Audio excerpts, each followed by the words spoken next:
ಕನ್ನಡ ನಾಡು, ಇದು ಕನ್ನಡಿಗರ ನಾಡಿಮಿಡಿತ. ಹೇಳಿದ್ದೀನಿ, ಎಲ್ಲರೂ ಕೂಡ ಎಲ್ಲೆಲ್ಲಿ ಮಳೆಯಿಂದ ಅನಾಹುತಗಳಾಗಿದ್ದಾವೆ ಅಲ್ಲಿ ಲ್ಯಾಂಡ್ ಸ್ಲೈಡಿಂಗ್ ಇರ್ಬೋದು, ಅಥವಾ ಮರಗಳು ಬಿದ್ದಿರ್ತಕ್ಕಂಥದ್ದು ಇರ್ಬೋದು, ಅಥವಾ ರಸ್ತೆಗಳು ಅಡಚಣೆ ಆಗಿರ್ತಕ್ಕಂಥದ್ದು ಇರ್ಬೋದು, ಅವೆಲ್ಲಕ್ಕೂ ಕೂಡ ಕೂಡಲೇ ಅಟೆಂಡ್ ಮಾಡಬೇಕು ಅಂತ ಹೇಳಿ.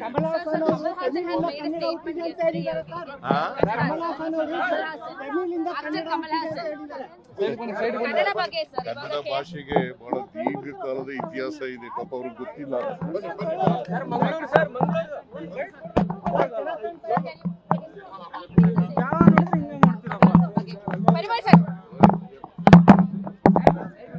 Sir, just about the Kamal Hassan, sir, because today KRV is also protesting, condemning the same.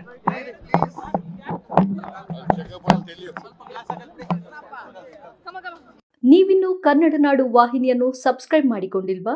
ಈಗಲೇ ಸಬ್ಸ್ಕ್ರೈಬ್ ಮಾಡಿ, ಬೆಲ್ ಐಕಾನ್ ಅನ್ನು ಒತ್ತಿ ನೋಟಿಫಿಕೇಶನ್ಗಳನ್ನು ಪಡೆಯಿರಿ.